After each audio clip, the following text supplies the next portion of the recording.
ข้าหนึ่งสาวใส่ธานีเจ้าสดสวยโสพีสมพี่เขาลือเขาสาผู้สาวทินใด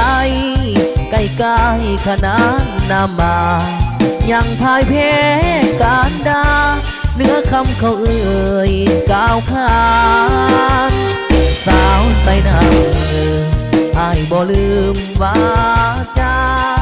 หัวใจอ้ายควรหาได้พบแก้วตาคืนนั้นสมคำเขาลืออ้ายเสื้อถือความสวยลาวัด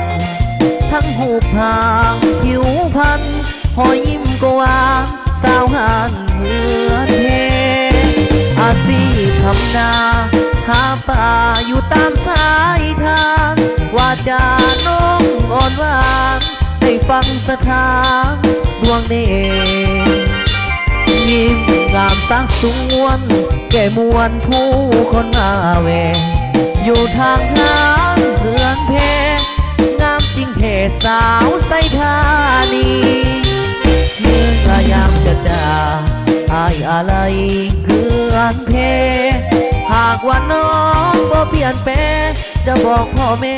ไปขอทันทีอยากบุญบ่ส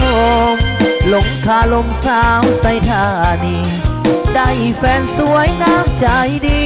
ถือใจลีสาวหานเมืองเพ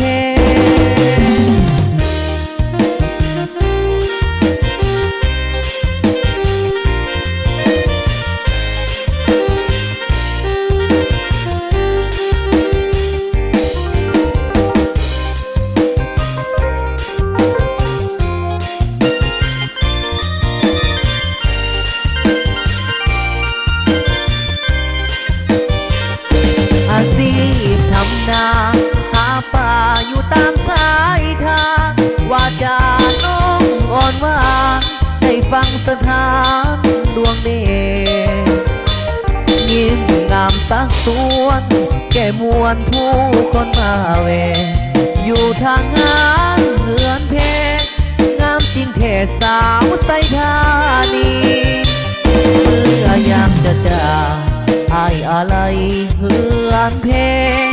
หากว่าน้องบ่เปลี่ยนแปลงจะบอกพ่อแม่ไปขอทันทีอยากบุญบ่สม